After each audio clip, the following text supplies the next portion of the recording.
আলোচনা চক্রের সভাপতি, আলোচক এবং বিজ্ঞান মঞ্চের আহ্বায়ক যারা আজকে আলোচনা সভায় এসেছেন, সবাইকে আমার আন্তরিক শুভেচ্ছা। আমরা এমন একটা সময় এই আলোচনা সভা একটি সভাকক্ষে বসেছি, যখন আমাদের দেশে যদি 200 বছর আগে ফিরে যায়, একটা বিরাট পার্থক্য হয়তো আছে। তখন ছিল পরাধীন দেশ, ইস্ট ইন্ডিয়া কোম্পানি অধীনে ক্রমে ভারতের স্বাধীনতা গ্রাস হতে যাচ্ছে, গ্রাস পূর্ণ বলয়ের মধ্যে তখনও পৌঁছায়নি। আর এখন আমরা স্বাধীনতার দীর্ঘ সময় অতিক্রম করেছি। কোথায় আমরা একটা বিদ্যাসাগরের মতো মানুষের, অক্ষয় কুমার দত্তের মতো মানুষের একটা প্রাসঙ্গিক উচ্চারণ বারবার আমাদের মধ্যে পাওয়া যাচ্ছে। এ কারণেই 200 বছর পরে কেন বিদ্যাসাগর আমাদের কাছে বারবার প্রাসঙ্গিক হয়ে উঠছেন, অক্ষয় কুমার দত্ত কেন প্রাসঙ্গিক হয়ে উঠছেন, এটা একটা প্রশ্ন তো বটে। আমরা বিদ্যাসাগরের আবির্ভাব এবং অক্ষয় কুমার দত্তের, এটা আমরা সবাই জেনেছি প্রায় 200 বছর আগে। এটা 2020 ঠিক 1820 সালে এমন একটা সময় বিদ্যাসাগর এসেছিলেন। বিদ্যাসাগরকে সাধারণত আমরা আলোচনার একটা প্রেক্ষিত ভাগ করে নিতে পারি। প্রধানত আমরা যেটা বলে থাকি সেটা হচ্ছে উনি দয়ার সাগর।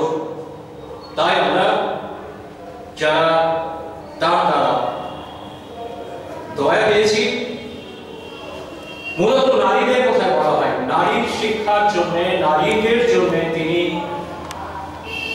অনেক কিছু করেছেন, তাদের স্বাবলম্বী হওয়ার জন্য স্কুল করেছেন। কিন্তু আমি শুরু করতে চাই একটু অন্য জায়গা থেকে।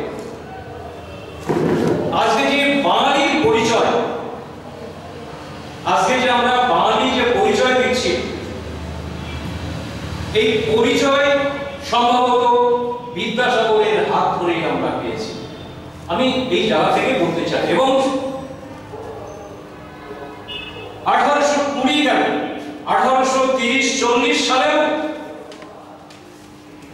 যে কথাটি সজোরে উচ্চারণ করা সম্ভব ছিল না, কিন্তু বিদ্যাসাগর করেছে। আসলে তখন একটা প্রেক্ষিত তৈরি হচ্ছিল। একই সঙ্গে বাংলা জুড়ে বহু মানুষের জন্ম হয়েছিল এবং জন্ম হচ্ছিল। আমরা জানি, যদি আমরা এই 1820 ধরে এবং রবীন্দ্রনাথ পর্যন্ত 1861 পর্যন্ত যদি ধরি, এই 41 বছরের মধ্যে বাংলা ক্ষণজন্মা পুরুষের জন্ম দিয়েছে। সেই সময় একই সঙ্গে জন্ম হয়েছে বহু বিপ্লবী। সেই বিপ্লবী হচ্ছে সমাজ বিপ্লবী। আমরা যে কথাটা শুরু করেছি, আমি বাঙালি দিয়ে শুরু করছি। আমরা যে বাংলা ভাষায় কথা বলছি, বাংলা ভাষায় লিখছি, আমরা জানি বর্ণের সংস্কার করেছিলেন বিদ্যাসাগর। সবচেয়ে বড় পাহাড় যেটি, আমরা সবাই বলবো অনুপাহাড়। আমার মনে হয়েছে বিদ্যাসাগরের প্রধান সর্বাধিক গুরুত্বপূর্ণ এই বাংলার ক্ষেত্রে এবং ভারতীয়দের ক্ষেত্রে বাংলা বর্ণের সংস্কার। তার আগে পর্যন্ত আমরা জানি প্রতিষ্ঠা পেয়েছে। বিদ্যাসাগরের বর্ণ পরিচয়ের আগেও বাংলা চর্চা বাংলাতে ছিল, বাংলা চর্চা হচ্ছিল।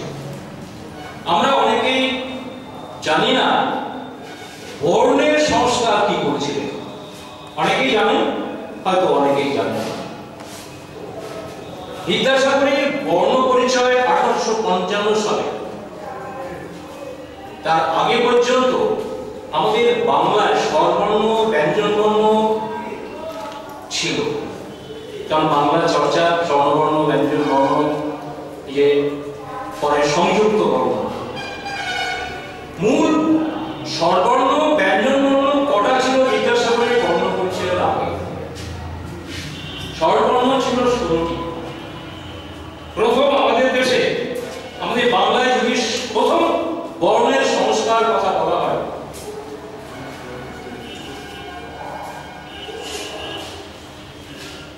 তাহলে আমরা জানতে পারি প্রথম বাংলার সংস্কার হয় 1768 সালে। সে সময় থেকে পরবর্তীকালে মদনমোহন তর্কলঙ্করের শিশু শিক্ষার প্রথম ভাগ যখন স্কুলে তখন পাঠ্য ছিল, মানে যেসব স্কুল চলছিল সেখানে স্বরবর্ণ ছিল 16টি। অ হ্রস্বই দীর্ঘই, হ্রস্ব দীর্ঘ, রি, রি এর নিচে আরেকটা রি, রিকা, ডবল রিকা, রি, রি এর নিচে আরেকটা রি, এ, ওই, ও, ও, আর একটা বিসর্গ, অ এর পরে পুরো যেটাকে বিসর্গ বলে আমরা চিহ্নিত করেছি, তখন কিন্তু বিসর্গ বলে কোনো বর্ণ ছিল না। বিসর্গ এই বর্ণের জন্মদাতা বিদ্যাসাগর। এবং ব্যঞ্জন বর্ণ ছিল 34টি। ক, খ, গ, ঘ, ম, চ, ছ, জ, ঝ, ঞ, এগুলো আমরা জানি। ট, ঠ, ড, ঢ, মূর্ধন্য, ত, থ, দ, ধ, মূর্ধন্য, প, ফ, গ, ঘ, ম, জ, র, র, ব, তম্বস্ব, মধ্যস্ব, অন্তস্ব হয় এবং ক্ষীয় কয় মূর্ধন্য স্ব। এই বর্ণটি কিন্তু পরবর্তীকালে বিদ্যাসাগর এই কয় মূর্ধন্য স্ব, এটা ক্ষীয় বলে অনেকে, এটা যুক্ত বর্ণ, ক আর মূর্ধন্য স্ব যুক্ত করে এটা ক্ষীয় হয়। সেই জন্য বিদ্যাসাগর প্রথমেই ব্যঞ্জন বর্ণ থেকে বাদ দিলেন যে এটা মূল বর্ণ, আমরা সংযুক্ত বর্ণ। বিদ্যাসাগরের যে বর্ণ সৃষ্টি করলেন সেখানে হচ্ছে 12টি স্বরবর্ণ, যেটা আমরা বইতে দেখি। বিদ্যাসাগরের বর্ণ পরিচয়ে যে 12টি স্বরবর্ণ করলেন সেখানে হচ্ছে অ, আ, হ্রস্ব দীর্ঘ যে বর্ণটি আমরা দেখি, হ্রস্ব দীর্ঘ, রি, রি, এ, ওই, ও, ও। সম্প্রতি আমরা বাংলা বানান সংস্কারে 11টি বর্ণ এসে দাঁড়িয়েছে। রি বর্ণের কোনো ব্যবহার নেই। ব্যঞ্জন বর্ণে যে 34টি বর্ণ ছিল, ক্ষীয় বাদ দিলে 33টি হয়। পরে উনি যুক্ত করলেন জয় শূন্য র, ঢয় শূন্য র, অন্তস্থ, অনেশ্বর, বিশাখ, চন্দ্র। এই বর্ণগুলো কিন্তু বিদ্যাসাগরের বর্ণ পরিচয়ের আগেই ছিল। এবার যদি এর পরবর্তীকালে আমরা রবীন্দ্রনাথকে পেয়েছি, বঙ্কিমকে পেয়েছি, দীনবন্ধু পেয়েছি, বাংলার আমূল পরিবর্তন ঘটেছে। এই কথাটা বলার অর্থ হচ্ছে প্রথম বিদ্যাসাগরই অনুভব করেছিলেন যদি ব্রিটিশদের সঙ্গে বা কারোর সঙ্গে লড়তে হলে নিজের পায়ে নিজের ক্ষমতা বলে দাঁড়াতে হবে এবং যুঝতে হবে। সেটা হচ্ছে আধুনিক ভাষার। সে কারণে বাংলার বর্ণের যে সংস্কার করলেন, আমরা কিন্তু ভাবতেই পারিনি এত বড় একটি ঘটনা আপনি করতে পারবেন এবং করলেন। আমরা কিন্তু এইটা এখন ভাবি। আপনি ভাবুন, এই সময়ে যদি একটা বানান নিয়ে যে চলছে, বানান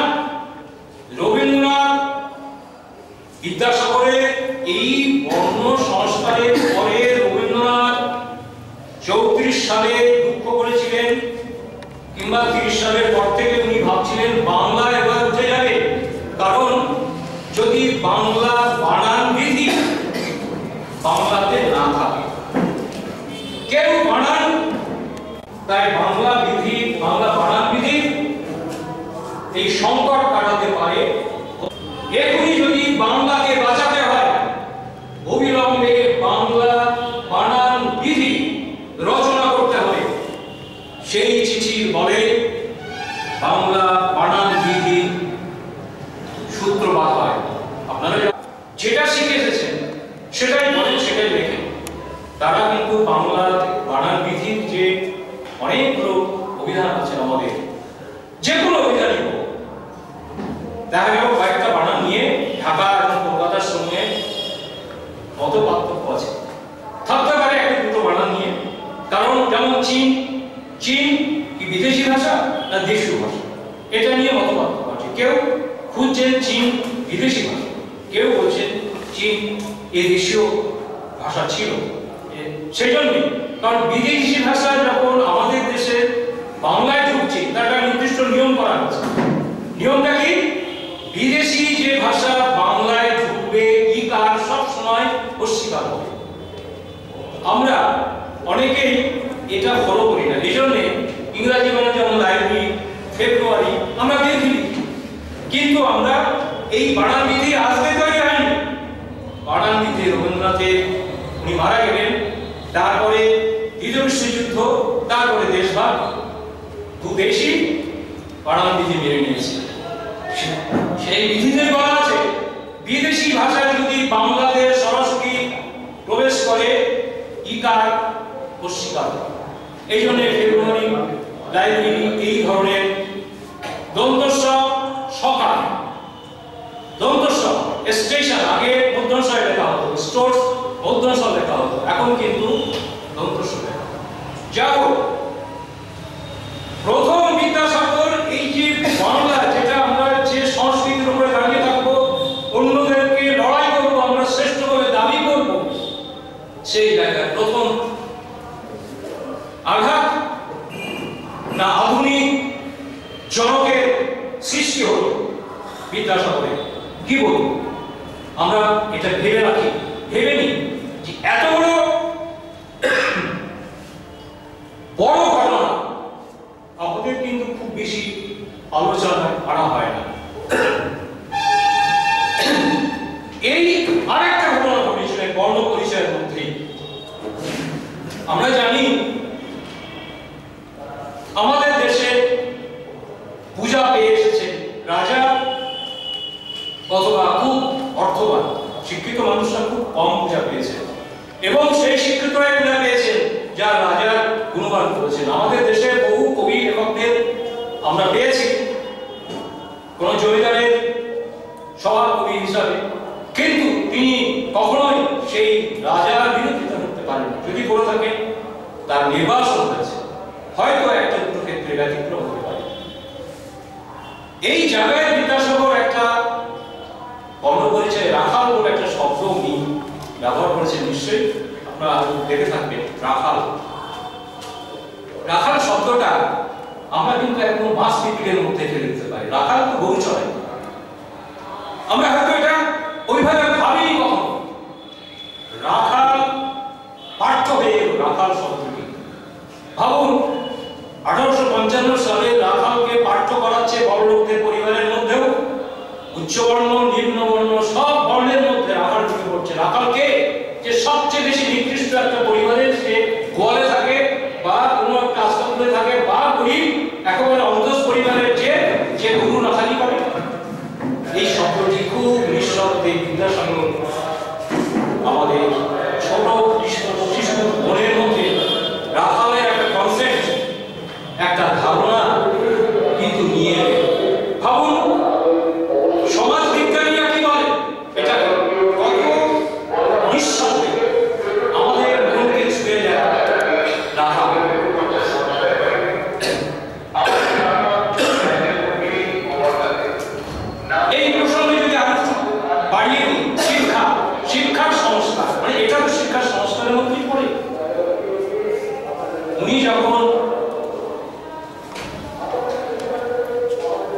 ছাত্র থেকে কলেজে নিয়ন্ত্রণের জায়গায় এলেন।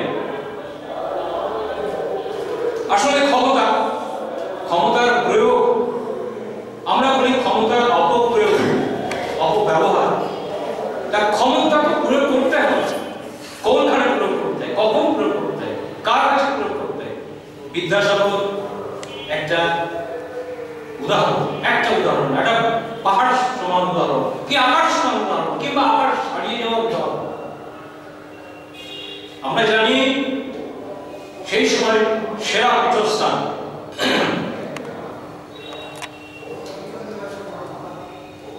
সংস্কৃত কলেজে, জানেন ব্রাহ্মণ সন্তান ছাড়া কাউকে প্রবেশ অধিকার ছিল না কারো। এবং ওই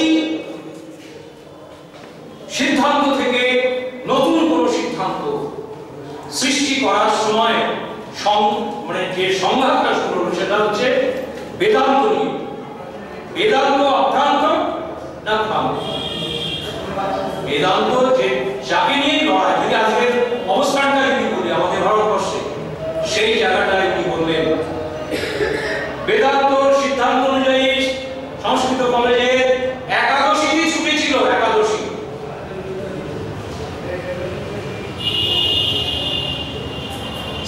প্রতিপদ এবং অষ্টমীতে ছুটি ছিল। প্রতিপদ এবং অষ্টমীতে ছুটি থাকে। বিদ্যাসাগর বললেন এটা চলে না, এটা চলতে পারে। আমরা সামনের দিকে হাঁটছি। ইউরোপে তখন বিপ্লব সংগঠিত হয়ে গেছে, সারা ইউরোপ তখন সারা পৃথিবী জয় করার দিকে এগোচ্ছে। আর আমরা সেই বেদান্তে পড়ে আছি, প্রতিপদ, উপপদ, অমুক পদে পড়ে আছি। উনি বললেন এই ছুটি নয়, রবিবার ছুটি হবে। এটা কিন্তু এখন খুব সহজ মনে হতে পারে, কিন্তু ভাবুন সেই সময় বিদ্যাসাগর প্রতিপদ অষ্টমীর ছুটি বাতিল করে রবিবার ছুটি চালু করলেন। এবং একমাত্র ব্রাহ্মণ নয়, অন্যরাও করতে পারবে। এটা সহজ, কিন্তু সহজ নয়। যদি আমি মনে করি এটা প্রয়োগ করবো, তাহলে আমি পথ ছেড়ে দেবো। তিনি কিন্তু অনেকবার পথ ছেড়ে দিয়েছেন, চাকরি ছেড়ে দিয়েছেন।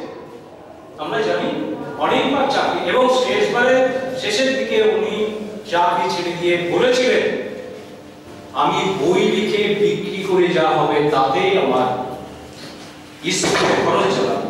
আমি কলেজ যেসব জায়গায় আমি দান করি সেই দান আমি কন্টিনিউ করবো, মানে আমি দিয়ে যাব। কিন্তু মাথা নিচু করে কম্প্রোমাইজ করে আমি আমার পথ বজায় রাখবো। আমরা যদি এই প্রসঙ্গে আরেকটু কথা বলি, সেটাও শিক্ষা।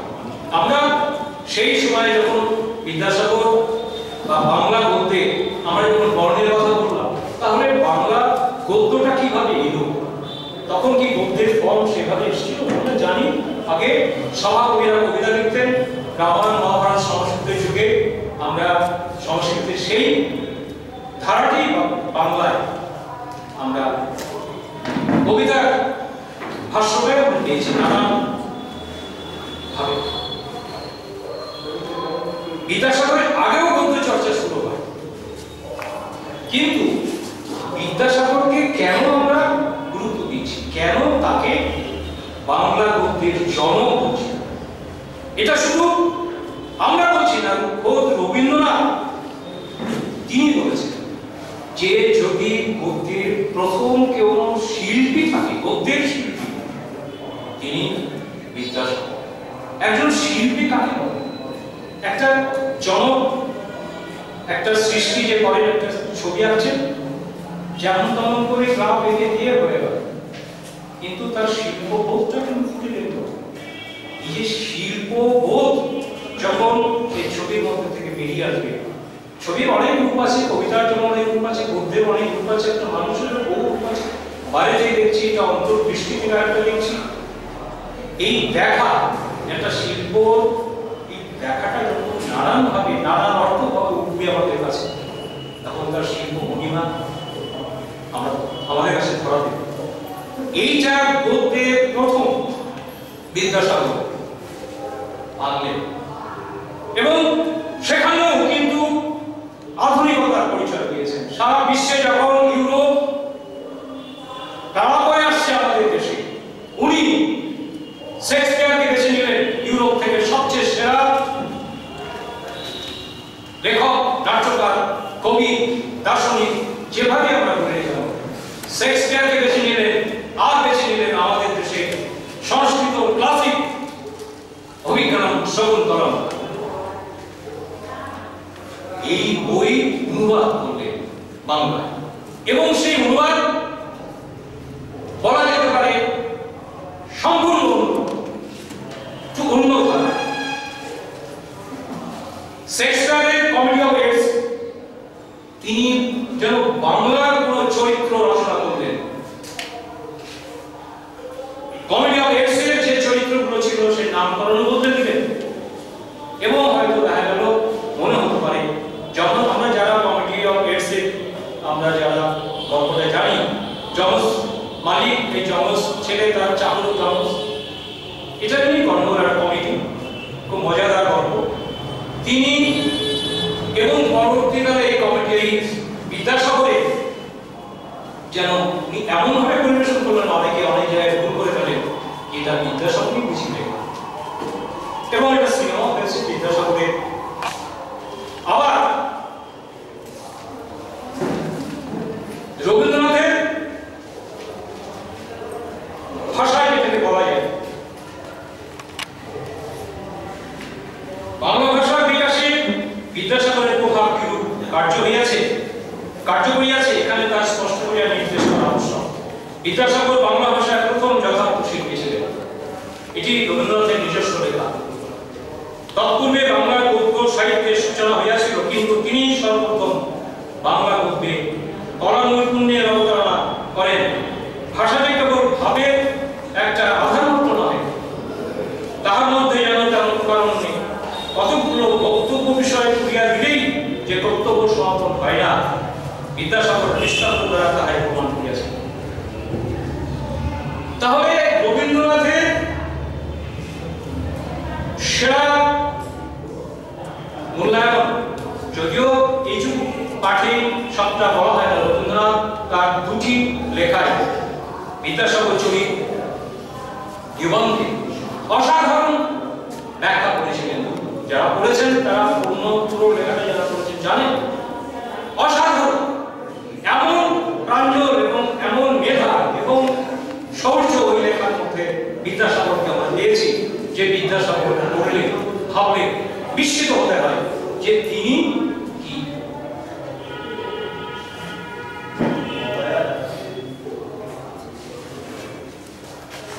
আমরা যদি গদ্য থেকে যদি সমাজের দিকে চলে আসি, যেটা নিয়ে আমরা সবচেয়ে বেশি আলোচনা করে থাকি, যে বিধবা বিবাহ। আমি যে পর্বের কথা বললাম, বাংলা সাহিত্যে বাংলার কৃষ্টি বাংলার সবকিছুর সঙ্গে বিদ্যাসাগর আধুনিক রূপ দিয়েছেন। আমরা তার উত্তরকার। আজকে আমরা 200 বছর 150 বছর আগে সেই ভাবনা ভাবি, ভেবে দেখি 150 বছর আগে ভেবেছিলেন আজকে সকাল, 200 বছর পরে উনি আরো কথা বলেছিলেন। বলার মধ্যে ছিল ইংরেজিটা জানতে হবে, কারণ উনি নিজে তার জীবন দিয়েই উপলব্ধি করেছিলেন। পড়ছেন সংস্কৃত, তার মধ্যে অপশনাল সাবজেক্ট ইংরেজি। আমরা অপশনাল সাবজেক্ট ইংরেজি বা অন্য যে কোনো ভাষা হোক আমরা বলি এই ফোর্থ সাবজেক্ট তো ওয়া কি চাবি যাবে, বাবা বলি, টিচাররা বলেন ফোর্থ সাবজেক্ট ও বেশি পড়তে হবে, ও 2 নাম্বার বেশি হবে। আবার এখন তো নাম্বার নেই, ঠিক আছে যেতে হবে। বিদ্যাসাগর ইংরেজি ফোর্থ সাবজেক্ট ভাবুন, তিনি বলছেন সংস্কৃত পড়তে পড়তে ইংরেজরা জানে, ইংরেজরা তাদের একটা টার্গেট ছিল, তাদের ক্ষমতা দীর্ঘায়িত করার জন্য তাদের নানা টার্গেট ছিল। কিন্তু বিদ্যাসাগর কেন, আমরা যদি সেই সুযোগটা নিয়ে আমাকে নিজে পুষ্ট করতে পারি, আমরা তো তাকে ব্যর্থ হব না, আমরা তাকে আলোকিত হব।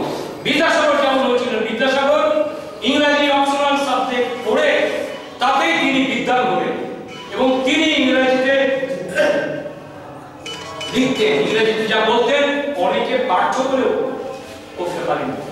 তিনি বললেন ইউরোপ থেকে যদি বিজ্ঞান, ইউরোপ থেকে যদি যুক্তিবাদ আমরা না নিতে পারি তাহলে কিন্তু লড়াই সম্ভব নয়। লড়াইটা বলতে আজকে মাঠে মাঠে লড়াই না, তার লড়াই মেধা, মেধা দিয়ে লড়াই করতে হবে। কোনো আমার বক্তব্য যদি এস্টাবলিশ করতে হয়, আমার বক্তব্য যদি কারোর যদি মুখে জবাব না দিতে পারি, আপনি একটা যুক্তি দিলেন, আমি বললাম ঠিক আছে কালকে বাড়ি থেকে শুনে এসে বলবো, আমাকে এখনই প্রটেস্ট করতে হবে, অথবা আমার পাল্টা যুক্তি দিয়ে বোঝাতে হবে আপনার যুক্তির থেকেও আমার এই যুক্তিটা অনেক বড়। হয়তো সেই মুহূর্তে আমি আমার বক্তব্য আমি প্রতিস্থাপন করতে পারবো না, কিন্তু সবার সামনে তো আমি প্রমাণ করিয়ে দিলাম যে আমার যুক্তিটা আমার কাছে আছে, এবং সেটা আমি আহরণ করেছি এই সমাজ থেকে। বিদ্যাসাগর বলবেন এবং তিনি চিঠিও লিখবেন ইংরাজি শিক্ষা দিতে হবে। এই জন্য উনি কিন্তু ইংরাজি শিক্ষার পাশাপাশি ভার্নাকুলার যে শব্দটা আমরা পরে পেয়েছি, ব্রিটিশরা 3 ধরনের স্কুল করেছিল, ইংরাজি স্কুল, ভার্নাকুলার আমরা জানি অনেক পরবর্তীকালে এসছে, এবং মিডল ইংলিশ স্কুল যেটা পরবর্তীকালে এখনো এই বনগাঁ হাই স্কুল প্রথম মিডল ইংলিশ স্কুল হিসাবে 1864 সালে এখানে পরে এটা হাই ইংলিশ স্কুল হয়, এবং কিছু স্কুল ভার্নাকুলার ছিল। এই ভার্নাকুলার মাতৃভাষার মাধ্যমে যে যেখানে আছে তার এই প্রয়োগের ক্ষেত্রে নিঃশব্দে কিন্তু বিদ্যাসাগরের এই লড়াই কিন্তু গুরুত্বপূর্ণ। আমরা যখন বলি মাতৃভাষায় কথা বলতে হবে, অনু করতে হবে, তনু করতে হবে, আপনি ভাবুন তিনি প্রথম বর্ণ সংস্কার করলেন, অবাঞ্ছিত শব্দগুলো দরকার নেই, টেনে নিয়ে লাভ নেই, ওকে সরিয়ে রাখুন। আমার যেটা প্রয়োজন, যেগুলো আমি উচ্চারণ করি, যে উচ্চারণের শব্দগুলো আসছে না, বর্ণগুলো আসছে না, বর্ণগুলো যুক্ত করে আমার পূর্ণ আমার মনের কথাটা আগে কিন্তু আসছিল না। বিদ্যাসাগর প্রথম আমার মনের কথাটা প্রকাশে সুযোগ করে দিলেন বর্ণ সৃষ্টি করে। তাহলে এই যে একটা মহাবৈপ্লবিক যে অবদান রাখলেন, সেটা আজকে আমরা 200 বছর পর বা 150 বছর পর, আরো 50 বছর পর, এতদিন পরে মাত্র দুটো ভুল আমরা লক্ষ্য করেছি। আমি আগে বলেছি, একটা হচ্ছে অন্তস্থ ব বাদ দিয়েছি, কারণ যুক্তিবাদীরা বলছেন, যারা সমাজবিজ্ঞানীরা বলছেন, ভাষাবিদরা বলছেন যে বর্ণটা ব যখন আমরা কোনো অন্তে ব্যবহার করছি ওটাই অন্তস্থ ব, সুতরাং নতুন করে একটা ব জুড়ে রাখা দরকার, আর লির ব্যবহারটা নেই। তাহলে বিদ্যাসাগর সেদিন এত কাল পরের সত্যটা সেদিন উপলব্ধি করেছিল। তাহলে আমরা কি পারছি 200 বছর পরে? আমরা কি চোখ রেখে কোনো বিষয় যেটা আমি বুঝছি সেটা আমি বলতে পারছি কোথাও? পারছি। বিদ্যাসাগরের সময় আরেকজনের কথা আমার মনে পড়ছে। বিদ্যাসাগর যে চরিত্রগুলো আঁকার চেষ্টা করেছিলেন, যেভাবে একজন ব্রিটিশ, তিনি কলকাতায় এসেছিলেন 1829 সালে, কোলসওয়ার্থী গার্ড, একজন বিখ্যাত মনীষী। তিনি কিন্তু প্রথম সাধারণ মানুষের কথা, সাধারণ মানুষের ছবি এঁকেছিলেন আমাদের দেশে এসে। তিনি আর ইংল্যান্ডে ফিরে যাননি, এখানেই তিনি সমাধিস্থ হন। বিখ্যাত আমাদের দেশের প্রযুক্তি বিদ্যালয়, আমাদের দেশে অ্যানিমালস রাইটস আন্দোলন 1861 সালে যে এস্টাবলিশ করেন, ব্রিটিশদের বাধ্য করার, তার সঙ্গে ছিলেন প্যারিচাঁদ মিত্র। যে প্যারিচাঁদ মিত্র আমরা আজকের আলোচনার মধ্যে থাকবে। প্যারিচাঁদ মিত্রের কথা আপনারা জানেন, তিনিও এই বিদ্যাসাগরের লড়াইয়ের অন্যতম শরীর প্যারিচাঁদ মিত্র। এই যে কোলসওয়ার্থী গার্ডের কথা বললাম, রাখালের শব্দটার কথা বললাম, ঠিক বাংলায় যেমন রাখাল শব্দটা ব্যবহার করে বিদ্যাসাগর বহুকাল আগে, এই যে কোন মানুষে আমার ভাষাটা আমার ভাষাটা ঢুকে পড়ছে, রাখাল ঢুকে পড়ছে ভাষায়। কোলসওয়ার্থী গার্ড প্রথম কলকাতায় এসে রাস্তা মার্চ পিপলের ছবি এঁকেছিলেন প্রথম। আমাদের দেশে একজন ব্রিটিশ কুলি মুজুমদের ছবি এঁকেছিলেন প্রথম, এবং সেটি 1861 থেকে 70-এর মধ্যে কলকাতায় প্রকাশিত সমস্ত সংবাদপত্রে ছাপা হয়। এবং তিনি আমাদের দেশে অ্যানিমালস রাইটস, আজকে যারা অ্যানিমাল নিয়ে যারা আন্দোলন করেন তাদের গুরু বলা যেতে পারে, কারণ তিনি ব্রিটিশদের বাধ্য করেছিলেন। ইউরোপে এনিম্যালস রাইটস আছে, কর্নেল কাউন্সিল ভারতে নেই। কেন? এর জন্য তিনি পেয়েছিলেন বেলচার বিদ্রোহকে, তিনি সারা বাংলা লড়াই করেছিলেন, তিনি স্থাপন করেছিলেন বউবাজারের কাছে প্রাণী হাসপাতাল, এশিয়ার মধ্যে সর্বপ্রথম প্রাণী হাসপাতাল, যেটি এখন হেরিটেজ বিল্ডিং, এবং সেই ভবনের নাম বেলচার মিত্র ভবন। যদি কেউ তাগিদ থাকে আপনারা দেখে আসতে পারেন, বেলচার মিত্র ভবন। হ্যাঁ, যে কথা বলছিলাম, বিদ্যাসাগর সমাজ মধ্যে থেকে উনি বিধবা বিবাহ এবং বিধবা বিবাহ আন্দোলন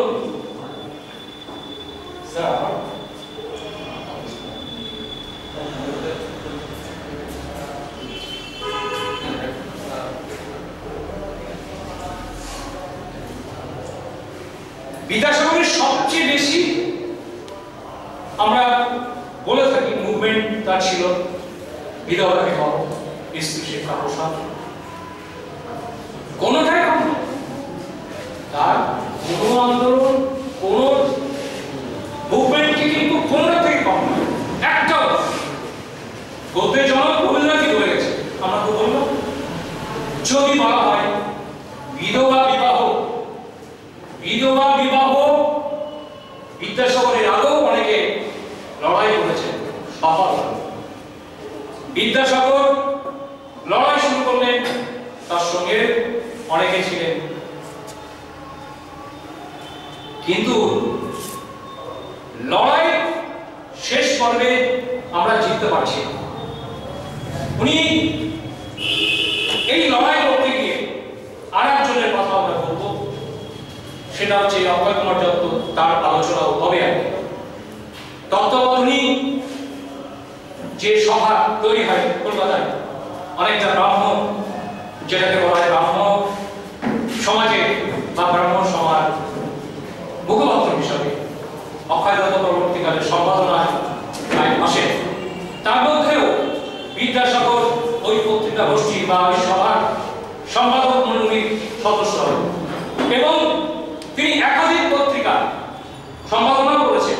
এমনকি সেই সময় দ্য হিন্দু পেট্রিয়ট সবচেয়ে বেশি নীল বিদ্রোহের কারণে সুবিখ্যাত হরিশ মুখার্জির অকাল প্রয়াণের পর তিনিও কিন্তু হিন্দু পেট্রিয়ট পত্রিকার সঙ্গে যুক্ত হয়েছিলেন। এই সময় লড়াইয়ে সেভাবে বিদ্যাসাগরের পাশে কিন্তু সবাই থাকেনি, কিন্তু থেকেছে যেমন তত্ত্বাবধানী পত্রিকার যারা ছিলেন, সেই পত্রিকার প্রথম এই বিধবা বিবাহ কেন দরকার তার যুক্তিপূর্ণ একটা লেখা প্রকাশিত হয়। তারপরও তিনি দুটি বই লিখে প্রকাশ করেন। তিনি বলতে চেয়েছিলেন কি, একবার বললেন হিন্দু ধর্মে বিধবা বিবাহ বলে কোন সংস্থান নেই। উনি হিন্দুদের যত ধর্ম আছে পড়ে দেখলেন হিন্দু ধর্মে বিধান আছে, সেই বিধানগুলো উনি যুক্তিপূর্ণ ভাবে নানান জায়গায় সভায়, পত্রিকায়, নানান আর্টিকেলে এবং গ্রন্থে প্রকাশ করতে শুরু করলেন। সবচেয়ে বড় হাতিয়ার হয়ে এলো তার পরাশর, মনু সংহিতার বিরুদ্ধে পরাশর। পরাশর নিশ্চয়ই অনেকের জানা আছে, পরাশর কিন্তু বিখ্যাত মুনি সেই সময়। পরাশর মুনির লেখা একটি গ্রন্থ, সেই গ্রন্থে একটি বিধান আছে যে নারী পুনর্বিবাহ করতে পারে কখন, যখন নষ্টে মৃতে প্রজিতে ক্রিয়ে চ পতিতে পতৌ পঞ্চস্যা পত্নু নারীণাং পতিরন্নে বিধিয়তে। পাঁচটি কারণে নারী, বিবাহিত নারী পুনরায় বিয়ে করতে পারে। কখন? যদি স্বামী নিখোঁজ হয়ে যায়, বাড়ি থেকে কোনো কারণে বেরিয়ে গেছে, কি মিসিং হয়ে গেছে, পাওয়া যাচ্ছে না। আমরা জানেন অনেকে পুরনো যারা গ্রামের দিকে বা শহরেও একটু বসিয়ার দ্বারা হবে 12 বছর হয়ে গেলে আবার 12 বছর করে একটা টার্গেট, তারপরে আবার বিয়ে করা যায়। বা অনেকে আমার জানা এই গঙ্গার একজন কোথায় আটলান্টিক মহাসাগরে তার জাহাজ ডুবে হয়েছিল, আমি এক্ষুনি জাহাজটার নাম মনে করতে পারছি না, তার স্ত্রীর শাখা ভাগেনি, কারণ তার কোম্পানি মিসিং বলছে, বডি যতক্ষণ পাচ্ছে না ততক্ষণ পর্যন্ত ডেড অফিসার এখানে মিসিং। ওনার স্ত্রী দীর্ঘ 10 বছর শাখা শুধু উনি বলতেন আমার স্বামী জীবিত আছে, পরবর্তীকালে তিনি মেনে নিয়েছেন। এই নিখোঁজ এরকম নানান কারণ হতে পারে। এরকম নিখোঁজ হলে সেই স্ত্রী বা নারী পুনরায় বিবাহ করতে পারে। যদি স্বামী মারা যায়, স্বামীর কারণে স্বামী মারা যাচ্ছে অল্প বয়সে, বা বিয়ে করতে পারে। যদি তার স্বামী সন্ন্যাসী হয়ে যায়, যোগী হয়ে যায়, কিংবা তিনি সন্ন্যাস নিলেন, মানে সন্ন্যাস তিনি আর নারী সঙ্গ করতে চান না, বিয়ের আগে, তাহলে সে নারী কি করবে? যদি নারী মনে করেন আমি স্বামীর সঙ্গে বনবাসে যেতে চাই, তাহলে সে বিয়ে করতে পারে। যদি তার স্বামী গৃহ, যেটাকে বলা হচ্ছে সন্তান উৎপাদনে সে সক্ষম না, তাহলে সে নারী পুনরায় বিবাহ করতে পারে। এসব কথা শুনে সেই সময়ে তৎকালীন হিন্দু গোড়া এবং সনাতনপন্থীরা রেড়ে উঠলে বলে হতে পারে না, এসব আরো কি আছে, আরো কোনো কিছু আছে? উনি বললেন রামায়ণ মহাভারত আছে, টোটাল মহাভারত চাই তো পুনর্বিবাহ না, ক্ষেত্র পুত্র উৎপাদনের উপর দাঁড়িয়ে আছে মহাভারত। মহাভারতের রাজ মহিষীরা স্বামী মারা যাওয়ার পরও সবাই তার সহমরণ জাননি, আবার সন্তানও নেই। আমরা জানি পুরো গুরু বংশই এই ক্ষেত্র উৎপাদনে, সন্তান উৎপাদনে দাঁড়িয়ে, মানে সে যুধিষ্ঠির হোক পাণ্ডুর হোক, পরপর এইভাবে জন্ম হয়েছে। তাহলে যেখানে মহাভারতকে আমরা আমাদের দেশের রামায়ণ মহাভারতকে ধর্মগ্রন্থ বলছি, সেই ধর্মগ্রন্থে তো ক্ষেত্র উৎপাদনে, পুত্র উৎপাদনের সম্মতি দেওয়া হয়েছে, তার তো স্বামী মারা গিয়েছিল। তাহলে এইটা যদি স্বীকৃতি দেওয়া হয়, মহাভারত যদি এতগুলো স্বীকৃতি থাকে, তাহলে এই গ্রাম বাংলার নারীরা কেন পুনর্বিবাহের সম্মতি পাবে? শুধু তাই না, অর্জুন দ্বিতীয়বার বিয়ে করেন, বিধবা কন্যাকে বিয়ে করেন, সে নমুনা আছে। আমরা রামায়ণে যদি যাই, আমরা জানেন মন্দাদমী বিয়ে হয়েছিল, পুনরায় বিবাহ হয়েছিল, তাকেও যুক্তি দিয়ে দেখানো হয়েছিল। রাম নিজে যুক্তি দিয়েছিলেন পুনর্বিবাহ। তাহলে রামায়ণ মহাভারতে পুনর্বিবাহ রয়েছে। তখন হিন্দু সমাজপতিরা বললেন আসলে ধর্মে আছে, আমাদের দেশে এটা দেশাচার, এই দেশে এটা বিয়ে চলবে না। তখনই ব্রিটিশ গভর্নমেন্ট বিদ্যাসাগরের, কারণ এতদিন তারা লিখিত জানাচ্ছিলেন ধর্মে নেই, ধর্মে নেই, ধর্মে নেই, পরে ধর্মে যখন পাওয়া গেল, ব্রিটিশ গভর্নমেন্ট এই মান্যতা দিলেন বিদ্যাসাগরে। বলুন তো আমরা কজন পারবো এই যুক্তিকে দাঁড় করাতে, একটা প্রতিষ্ঠা করতে, একটা বক্তব্যে দাঁড় করাতে? তাদের সমস্ত রহস্য ভেদ করে দিলেন। যদিও এই মতের সবচেয়ে বিরোধিতা করেছিল বঙ্কিমচন্দ্র। আমরা জানি বঙ্কিমচন্দ্রের যদি উপন্যাস পড়ি, বঙ্কিমচন্দ্র নিজে বিদ্যাসাগরের বিরুদ্ধে সরাসরি কলম ধরেছিলেন, কোন বকলম, একদম সরাসরি কলম ধরেছিলেন। বিধবা বিবাহ অনৈতিক কাজ, ধর্মবিরোধী কাজ। শুধু তাই নয়, উনি উপন্যাসে নায়িকাদের মধ্যে দিয়ে মুখ দিয়ে বলিয়েছিলেন, সেটাও আছে। আমি যেহেতু আরো কিছু আলোচনা আছে পরে, এই বিরোধিতার সত্ত্বেও ব্রিটিশ গভর্নমেন্ট অনুমোদন দেওয়ার পর সারা বিশ্বে, সারা ভারতবর্ষে এর প্রভাব পড়ল। আমরা অনেকেই মনে করতে পারি এই আইনটা হয়েছিল সর্বভারতীয় আইন। এই সর্বভারতীয় আইনে সারা ভারতে কি কি প্রভাব পড়েছে আমি সংক্ষেপে একটুখানি আপনাদের শোনাচ্ছি।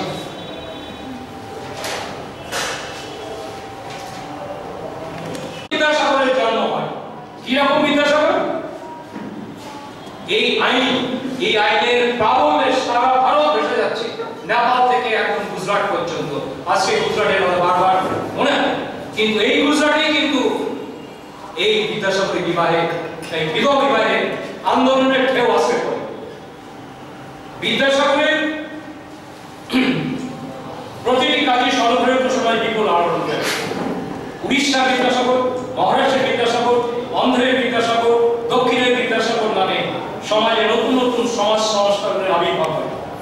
1856 সালের 19 জুলাই যে বিধবা বিবাহ আইন সিদ্ধ হয় তা সারা ভারতের আইনি হিসেবে স্বীকৃত। ওই সালে মহারাষ্ট্রের বুদ্ধিজীবী ও সমাজ মনস্করা ভাইসরয়ের কাছে স্মারকলিপি দেন। তাতে হিন্দু সমাজে বিধবা বিবাহে পুনর্বিবাহে বাধা দূর করার দাবি করা হয়। বিশ্ব পরশুরাম বিদ্যাসাগরের বিবাহ প্রচলিত হওয়া উচিত কিনা ইতর বিষয়ক প্রস্তাব 1855 সালে এটা প্রকাশিত হয়। সেটি 1867 সালে মারাঠি ভাষায় অনুবাদ করে প্রকাশ করেন। তিনি অনুপ্রাণিত হয়ে এক বিধবাকে বিবাহ করেন। মহারাষ্ট্রের মানুষ তাকে মহারাষ্ট্রের বিদ্যাসাগর নামে অভিহিত করে। মহারাষ্ট্রের সংস্কারিকা রমাবাই 1878 সালে কলকাতায় এসে বিদ্যাসাগর সঙ্গে দেখা করেন। পরে বাংলারই তিনি ব্রাহ্মণ কন্যা, এইখানে অব্রাহ্মণ এক আইনজীবীকে বিয়ে করে এই বাংলাদেশ থেকে গেছে। তবে সেই সময় বিধবা বিবাহের এই কারণে তিনি অসবর্ণ বিয়োগ করলেন এই সমাজের বিরুদ্ধে। মহারাষ্ট্রের মানুষ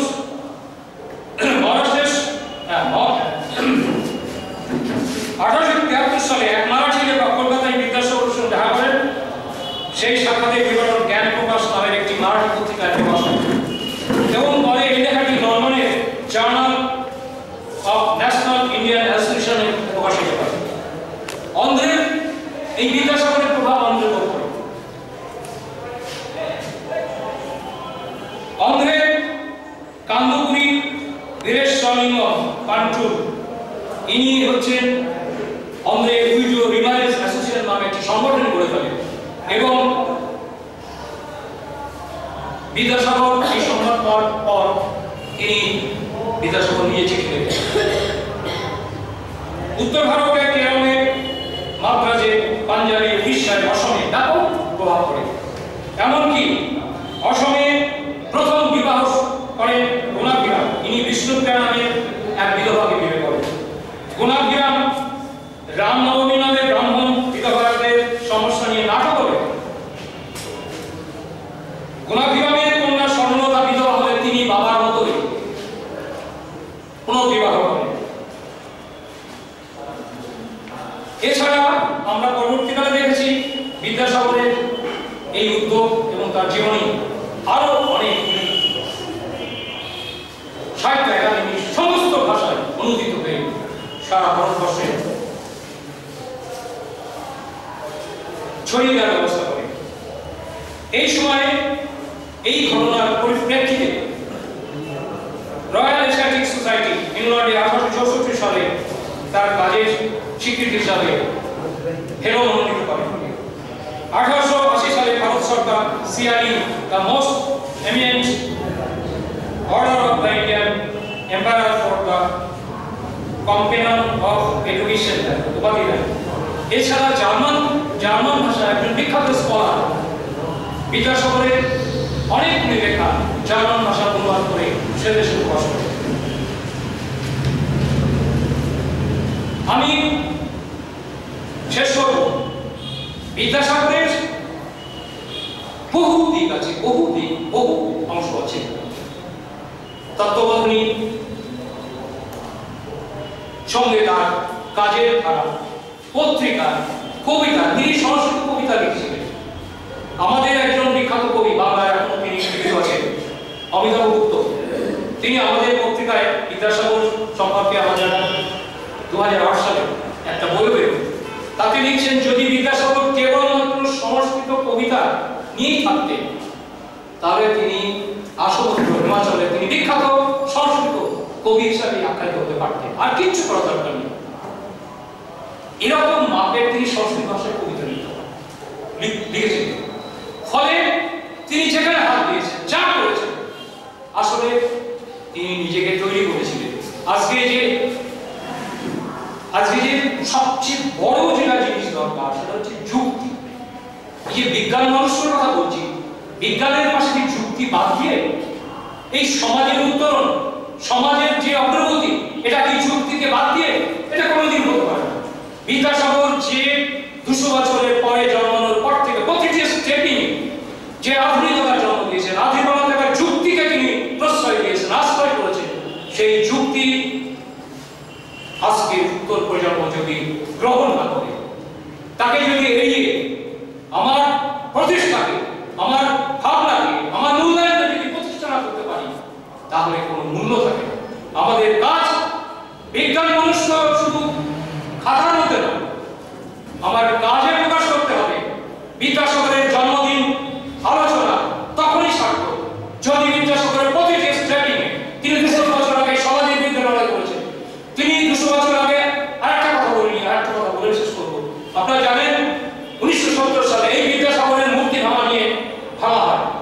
শশাঙ্ক বিদ্যাসাগরের নকশালে দ্বিতীয় কমান্ডার, তিনি খুন হয়ে গিয়েছিলেন ময়দানে। তিনি একটা আর্টিকেল লিখলেন 1970 সালে তাদের মুখপাত্র প্রকাশিত হয়। সেই প্রকাশের পরেই তার মূর্তি ভাঙা হলো।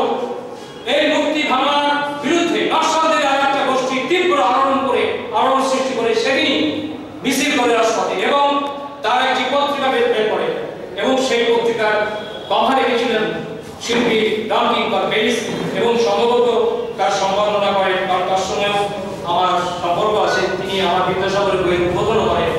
সত্য আছে, সত্য ছিল সেদিন, আমি আমার নাম লেখা আছে, কিষান সেন, উনি বিখ্যাত মানুষ, এখন বেঁচে আছেন। সেদিন বিদ্যাসাগর নকশালদের একটা বড় অংশ বিরোধিতা করে যে বিদ্যাসাগর কেন সেদিন অবমূল্যায়ন করলো, তারা কি যুক্তি দেখিয়েছিল সেই যুক্তিটা আমি বলার চেষ্টা করছিলাম। সিপাহী বিদ্রোহের সময় ব্রিটিশ সৈন্যরা বিদ্যাসাগর যেখানে প্রধান ছিলেন সেসব স্কুল কলেজ দখল করে নিয়ে সৈন্য মোতায়েন করে তাদের আশ্রয়। আমরা এখন ভাবি, আপনি যেখানে আছেন, যে প্রতিষ্ঠানে প্রধান আছে, আপনি কি সরকারের কোন নির্দেশের বিরুদ্ধে আপনি চলতে পারেন? আপনি যে যদি পঞ্চায়েত থাকে, আপনি আপনার বক্তব্য যুক্তিপূর্ণ, সত্য হওয়া সত্ত্বেও একটা যদি অন্যায় বা অন্যায় নয় অনুচিত কাজে যদি একটা নির্দেশ দেওয়া, আপনি কি সরাসরি বিরোধিতা করতে পারেন? ছোট ব্যাপার। সে সময় ব্রিটিশ গভর্নমেন্ট সিপাহী বিদ্রোহ ভেঙে তছনছ করে দিচ্ছে, সমস্ত মিলিটারি নামিয়ে দিয়েছে। সেই অবস্থায় আমাদের দেশের রাজারা সৈন্য পাঠাচ্ছে, হাতি পাঠাচ্ছে। এই যে গতকাল জমিদার মুখার্জিরা, এখানকার জমিদার আছে রানাঘাটে, পাল চৌধুরীরা, তাদের সৈন্য পাঠিয়েছে, লাঠিয়াল পাঠিয়েছে, হাতি পাঠিয়েছে সিপাহী বিদ্রোহ দমন করার জন্য। আর আমি বিদ্যাসাগর একটি স্কুলের বা কলেজের সামান্য পদাধিকারী, যেখানে পদে আছি, আমার কোনো নৈতিক অধিকার নেই, সেখানে আমাদের মালিকানা নেই, আমি কি পারি সিপাহী বিদ্রোহের সৈন্যদের রক্ষা করতে, আটকাতে? আর আমরা 1970 সালে মূল্যায়ন করলাম, বিদ্যাসাগর তাদের আশ্রয় দিয়েছে। ভাবুন, যে লোকটি সারা জীবন লড়াই করলো এবং শেষ জীবন একটা আদিবাসী খুঁজে পাবেন না, 5 কিলোমিটার মতো আদিবাসী নেই, 10 কিলোমিটারের মধ্যে নেই। আমি খুঁজতে গেলাম মধুপুরে গিয়ে, সেখান থেকে অন্তত 20 কিলোমিটার দূর মধুপুর স্টেশন থেকে নেমে আরো 10 কিলোমিটার দূরে আদিবাসী খুঁজতে গেলাম। কোথায় গেল আদিবাসী? অথচ আমরা আদিবাসী সেখানে তার 18 বছর কাটিয়েছেন তার শেষ জীবন। তিনি সেইখানে অসুস্থ হয়ে কলকাতায় মারা যান। আমরা কিন্তু পারিনি, কারণ বিদ্যাসাগর মারা যাওয়ার পর শুধু দিচ্ছি। আর একটা কথা বলবো, আমি শেষই করে দিয়েছিলাম, তার ছেলে তার সমস্ত সম্পত্তি থেকে উইল করে কোন সম্পত্তির কারাবলি না দিয়ে সমস্ত মানুষের জন্য স্কুল কলেজে যেখানে তার নাম, তার বইয়ের রয়্যালটি সেখানে প্রাপ্য বলে উইল করে যাবে। বাবা মরে যাওয়ার পর তারপরে এই উইলের বিরুদ্ধে উনি হাইকোর্টে কেস করেন এবং ওই উইলটি জাল অথবা মিথ্যা প্রমাণ করে। ভাবুন, বিদ্যাসাগর উইল করেছেন জাল, এটা কি করে প্রমাণ হলো? যারা সাক্ষী ছিলেন সেই সময় বিদ্যাসাগর যাদেরকে সাক্ষী বলে ভেবেছিলেন এইরকম স্তরের মানুষ, তারা বিগড়ে গেলে হয়তো লজ্জায়, হয়তো আবারও কেন বিদ্যাসাগর যখন গেছেন, বিদ্যাসাগর যা চরম বিরোধিতা করেছে নিজের জামায় কটা টাকা হিসেবে দিতে পারেনি বলে তার সম্পাদক পক্ষারিত করে প্রকাশ, কোনো গোপনীয়তা ছিল না তার সিদ্ধান্তে। আর তার মৃত্যুর পর আমরা সবাই মুখ শুনি তার সেই ঝাড়খণ্ডে জমি বিক্রি করে দিল তার ছেলে, বাদুর বাগানের জমি, বাড়ি সহ, এবং এখন হয়তো সেই তার লাইব্রেরি কয়েক কোটি টাকা দাম সমস্ত বই বিক্রি করে দিলেন।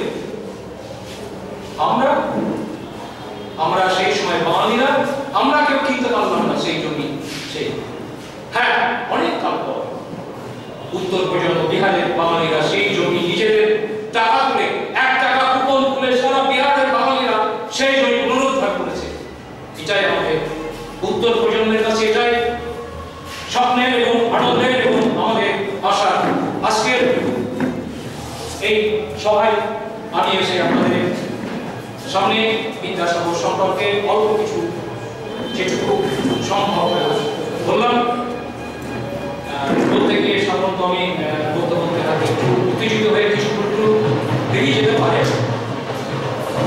নমস্কার, আবার যদি দেখা হয় আবার আলোচনা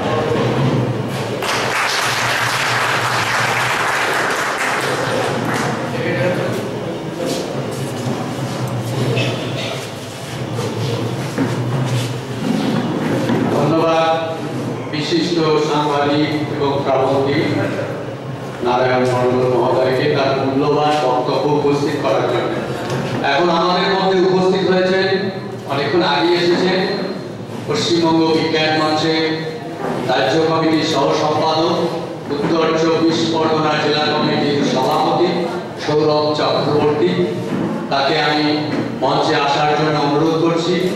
সৌরভ চক্রবর্তীকে পুষ্পস্তবক দিয়ে বরণ করছেন আমাদের বিজ্ঞান মঞ্চের বনগা দীনবন্ধু মিত্র বিজ্ঞান চক্রের একজন বিশিষ্ট কর্মী রবীন্দ্রনাথ ভাদুড়ী,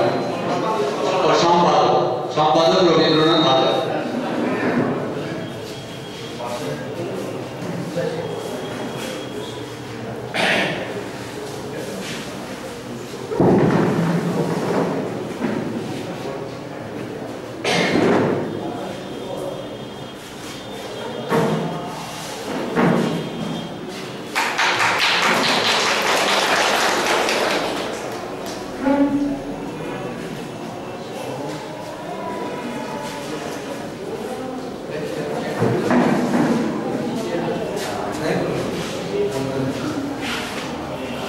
আচ্ছা, আমাদের মধ্যে উপস্থিত আছেন পশ্চিমবঙ্গ বিজ্ঞান মঞ্চের রাজ্য কমিটির রাজ্য সম্পাদক মণ্ডলের অন্যতম সদস্য রত্না রায়। তাকে মঞ্চে আসার জন্য অনুরোধ করছি।